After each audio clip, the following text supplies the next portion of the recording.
முன்னாள் அமைச்சரும் மஹிந்த ராஜபக்சவின் அண்ணனுமான சமல் ராஜபக்சவை கைது செய்வதற்காக லஞ்ச ஊழல் ஒழிப்பு ஆணைக்குழு சார்ந்த ஒரு குழுவானது கடந்த வாரம் அவருடைய வீட்டிற்கு சென்றிருக்கின்றதாம். ஆனால் அவர் வீட்டை விட்டு இப்போது தப்பி ஓடி விட்டார். குறிப்பாக நாட்டிலே இல்லை என்ற தகவல் கூட இப்போது வெளியாகி இருக்கின்றது. அவர் வெளிநாடு சென்று விட்டார் என்ற தகவல்கள் தீவிரமாக பேசுபொருளாக மாறுகின்ற வேளையில்தான் சமல் ராஜபக்சவனுடைய இளைய மகனான சமீந்திர ராஜபக்சவும் தலைமறைவாகிவிட்டார் என்ற செய்திகளும் வந்திருக்கின்றது. மேலும் மஹிந்த ராஜபக்சவுக்கு கடும் எச்சரிக்கை கொடுக்கப்பட்டிருக்கின்றது. இந்த மாதம் 10ஆம் திகதிக்கு முன்னர் சொத்து விவரங்களை வெளியிட வேண்டும், சொத்து விவரங்கள் சார்ந்த அறிக்கைகளை முன்வைக்க வேண்டும், இல்லையேல் கடும் சட்ட நடவடிக்கை எடுக்கப்படும் என்ற செய்திகளும் வெளியிடப்பட்டிருக்கின்றது. இந்த விடயங்கள் பற்றித்தான் இந்த தொகுப்பினூடாக முழுமையாக பேசப் போகின்றோம். அன்புறவுகளில் ஒருக்குமே வணக்கம். சமல் ராஜபக்ச மஹிந்த ராஜபக்சவனுடைய அண்ணனும் முன்னாள் அமைச்சரும் மிக முக்கியமான பதவி நிலைகளை வகித்த சமல் ராஜபக்சவை கைது செய்வதற்காகவும் சிஐடி, அதாவது குற்றத்தடுப்பு இந்த லஞ்ச ஊழல் ஒழிப்பு ஆணைக்குழுவை சார்ந்த குழு ஒன்று அவருடைய வீட்டிற்கு சென்றிருக்கின்றது. ஆனால் இப்போது அவர் நாட்டை விட்டு வெளியேறிவிட்டார் என்ற செய்திகள் வந்திருக்கின்றது. குறிப்பாக அவர் இலங்கைக்குள்ளே இப்போது இல்லை என்ற காரணத்தினால் அந்த கைது இப்போது ஒத்திவைக்கப்பட்டிருப்பதாகவும் மிக விரைவிலே அவரை கைது செய்வதற்கான வேலைப்பாடுகள் இடம்பெற்று வருவதாகவும் தென்னிலங்கை ஊடகம் ஒன்று இந்த செய்தியை வெளிப்படுத்தி இருக்கின்றது. மேலும் சமல் ராஜபக்சவனுடைய இளைய மகனான சமீந்திர ராஜபக்சவுக்கு இந்த சிக்கல் நிலை ஏற்பட்டிருக்கின்றது. குறிப்பாக இந்த இலங்கை ஏர்லைன்ஸ் விமானம், இலங்கையினுடைய ஏர்லைன்ஸ் நிறுவனத்திற்கு, விமான நிறுவனத்திற்கு ஏர்பஸ் என்று சொல்லப்படுகின்ற பிரான்சை தளமாக கொண்டு இயங்குகின்ற ஒரு நிறுவனத்திடமிருந்து விமான கொள்முதல்கள், 2 விமானங்கள் கொள்முதல் செய்தல், 4 விமானங்கள் குத்தகை அடிப்படையிலே பெற்றுக்கொள்ளல் என்ற அடிப்படையிலே பெரும் மோசடி இடம்பெற்றிருந்ததாம். 2013ஆம் ஆண்டு காலப்பகுதியிலே சமல் ராஜபக்சவுடைய வீட்டிலே வைத்துத்தான் இந்த கலந்துரையாடல்கள் இடம்பெற்றிருக்கின்றது என்ற தகவல் வெளியாகி இருக்கின்றது. அதாவது மஹிந்தவின் அண்ணனான சமல் ராஜபக்சவின் வீட்டிலே தான் இந்த கலந்துரையாடல்கள் இடம்பெற்றிருப்பதாகவும் அந்த காலப்பகுதியிலே ஸ்ரீலங்கன் ஏர்லைன்ஸ் நிறுவனத்துடைய நிறைவேற்று பணிப்பாளராக இருந்த கமல் சந்திரசேன கைது செய்யப்பட்டு சிறையிலே வைக்கப்பட்டிருக்கின்றார். அவருடைய மனைவியை இப்போது தேடுகின்ற பணிகள் இடம்பெற்று வருகின்றது. அவருடைய மனைவியையும் தீவிரமாக தேடி வருகின்றார்கள். அவரும் நாட்டிற்குள்ளே இல்லையா.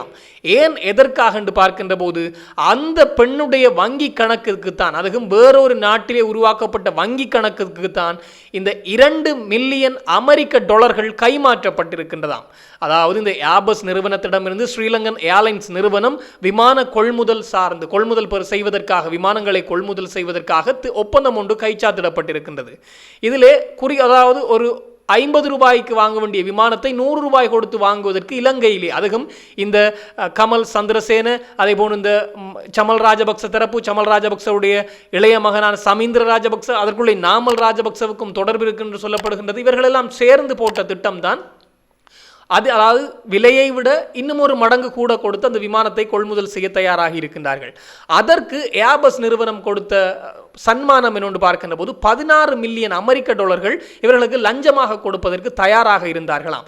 அதிலே 2 மில்லியன் அமெரிக்க டாலர்களை இப்போது கைது செய்யப்பட்டிருக்கின்ற சந்திரசேனவனுடைய மனைவியினுடைய வங்கி கணக்குக்கு கொடுத்திருக்கின்றார்கள். பிரியங்காவினுடைய அந்த வங்கி கணக்குக்கு அது கைமாறி இருக்கின்றதாம். ஆனால் அது அங்கே கைமாறிய பின்னர் மஹிந்தவுக்கு, நாமலுக்கென்றெல்லாம் அது சென்றதாக சந்திரசேனவே வாக்குமூலம் முதல் கொடுத்து விட்டு பின்னர் சொல்லிவிட்டார், நான் அப்படியெல்லாம் சொல்லவில்லை, என்னை விரட்டித்தான் இதை வாங்கி இருக்கின்றார்கள் என்ற அடிப்படையிலே வழக்கு தொடரப்பட்டிருக்கின்றது. அவர் சார்பிலே குற்றத்தடுப்பு விசாரணை பிரிவு தன்னை அச்சுறுத்தித்தான் அந்த வாக்குமூலங்களை, அதாவது மஹிந்தவையும் நாமலையும் உள்ளே சேர்க்கும்படி என்னை அச்சுறுத்துகின்றார்கள் என்ற அடிப்படையிலே அவர் சார்ந்து சட்டத்தரணிகள் இப்போது நீதிமன்றத்தில் வழக்கு தொடுத்திருக்கின்றார்கள். இருந்தாலும் இந்த லஞ்ச ஊழல் ஒழிப்பு ஆணைக்குழுவுக்கு அவர் கொடுத்த வாக்குமூலத்திலே தனக்கு வந்த பணத்தை 60 லட்சமாக மஹிந்த, நாமல் போன்றவர்களுக்கு நான் கொடுத்து விட்டேன் என்ற தகவலை அவர் தெரிவித்திருக்கின்றார்.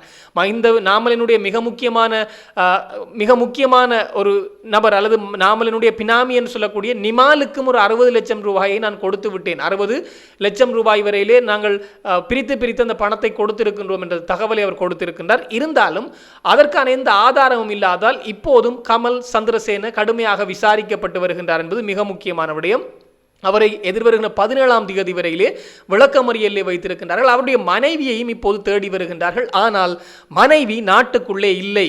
அத்தோடு அவரோடு சேர்த்துத்தான் சமல் ராஜபக்சவுடைய இளைய மகனான சமீந்திர ராஜபக்சவையும் தேடி வருகின்றார்கள். அவரும் நாட்டை விட்டு தப்பி ஓடிவிட்டாராம். இவர்களை ஏன் தேடுகின்றார்கள் என்று பார்க்கின்ற போது அந்த ஸ்ரீலங்கன் ஏர்லைன்ஸ் நிறுவனத்தினுடைய அப்போதைய நிர்வாக குழு உறுப்பினராக இருந்தவர் தானாம் இந்த சமல் ராஜபக்சவுடைய இளைய மகனான சமீந்திர ராஜபக்ச. எனவே இவர்கள் எல்லோருமே கூட்டுக்கள்ளர்களாக சேர்ந்து ஆடிய நாடகத்திலே 2 மில்லியன் அமெரிக்க டாலர்கள் லஞ்சமாக கொடுக்கப்பட்டு அது கைமாற்றப்பட்டது உறுதியாகி இருக்கின்றது. இன்னும் 14 மில்லியன் அமெரிக்க டாலர்களுக்கு என்ன நடந்தது என்ற கேள்வியோடு இப்போது விசாரணைகள் தீவிரப்படுத்தப்பட்டிருக்கின்ற போதுதான் இதிலே ராஜபக்ச அதுவும் மஹிந்த நாமலினுடைய பெயரும் தீவிரமாக அடிபட ஆரம்பித்திருக்கின்றது. மேலும் மஹிந்தவுக்கு லஞ்ச ஊழல் ஒழிப்பு ஆணைக்குழு கடுமையான எச்சரிக்கை ஒன்றை கொடுத்திருக்கின்றார்கள். குறிப்பாக 2010 முதல் 2015 இடைப்பட்ட காலப்பகுதியிலே மஹிந்த ராஜபக்ச ஜனாதிபதியாக இருந்தபோது அவருக்கு வந்த சொத்துக்கள், அவரால் சேர்க்கப்பட்ட சொத்து விவரங்கள், பெறப்பட்ட சொத்து, அதாவது அவர் வாங்கிய சொத்துக்கள், அவர் குவித்த சொத்துக்கள், கடன் பத்திரங்கள் என்ற அத்தனையையும் இந்த லஞ்ச ஊழல் ஒழிப்பு ஆணைக்குழுவிலே அறிக்கை தர வேண்டும். இது சார்ந்த விசாரணைகள் இடம்பெற்று வருகின்றதாம். குறிப்பாக இந்த விசாரணைகள் 2015 ஆரம்பித்து விட்டது. ஆனால் இன்னும் தீர்ந்த பாடில்லையாம். அவருக்கு காலக்கேடு கொடுக்கப்பட்டிருக்கின்றது. மஹிந்த ராஜபக்சவுக்கு குறிப்பாக அவருடைய குடும்பத்திற்கு காலக்கேடு கொடுக்கப்பட்டிருக்கின்றது. இந்த மாதம் 4ஆம் மாதம் 10ஆம் திகதிக்கு முன்னர் அவருடைய சொத்து விவரங்கள், கடன் விவரங்கள் அத்தனையும் லஞ்ச ஊழல் ஒழிப்பு ஆணைக்குழுவிலே அவர் அறிக்கை சமர்ப்பிக்க வேண்டும். இல்லையேல் கடும் சட்ட நடவடிக்கை எடுக்கப்படும் என்பதும் இப்போது எச்சரிக்கையாக கொடுக்கப்பட்டிருக்கிறது. எனவே மஹிந்த ராஜபக்ச 2010 முதல் 2015 இடையிலே பெற்ற சொத்து விவரங்கள் அத்தனையும் முன்வைக்க வேண்டும் என்ற தகவல் வெளியாகி இருக்கிறது. இது இவருக்கு மாத்திரமல்ல, அந்த காலப்பகுதியில் அமைச்சர்களாக இருந்தவர்களுக்கும் இந்த உத்தரவு கடந்த 3ஆம் திகதி நேற்று முன்தினம் இந்த உத்தரவு கொடுக்கப்பட்டிருக்கிறது. எல்லோருமே எதிர்வருகிற 10ஆம் திகதிக்கு முன்னர் உங்களுடைய சொத்து விவரங்கள், உங்களுடைய கடன் விவரங்கள் அத்தனையும் நீங்கள் லஞ்ச ஊழல் ஒழிப்பு ஆணைக்குழுவிலே முன்னிலை, அதாவது அறிக்கையாக சமர்ப்பிக்காவிட்டால் கடும் சட்ட நடவடிக்கை எடுக்கப்படும் என்ற எச்சரிக்கையும் இப்போது கொடுக்கப்பட்டிருக்கிறது. எனவே ராஜபக்சக்கள் தரப்பிலிருந்து யாரோ ஒருவர் கைது செய்யப்பட போகின்றார்கள் என்பதுதான் மிக முக்கியமான செய்தியாக இருக்கிறது. குறிப்பாக ஒன்று, இந்த சிறிலிய சவிய என்று சொல்லப்படுகின்ற வங்கி கணக்கு மோசடி சார்ந்து மஹிந்தவினுடைய மனைவி சிரந்தி ராஜபக்ச கைது செய்யப்படலாம் என்று தென்னிலங்கை ஊடகம்தான், புலனாய்வு செய்திகளை வெளியிடுகின்ற ஊடகம் இந்த செய்தியை வெளிப்படுத்தி இருக்கிறது. மேற்கோள் காட்டி சிரந்தி ராஜபக்ச கைது செய்யப்படலாம். காரணம்,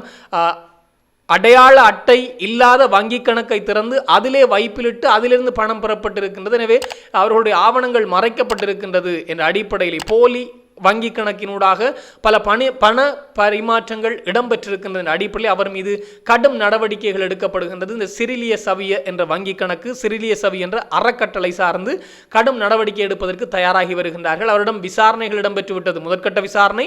அடுத்த விசாரணைக்கு அழைக்கப்பட்டால் நிச்சயம் கைது இடம்பெறலாம் என்பதுதான் மிக முக்கியமான விடயம்.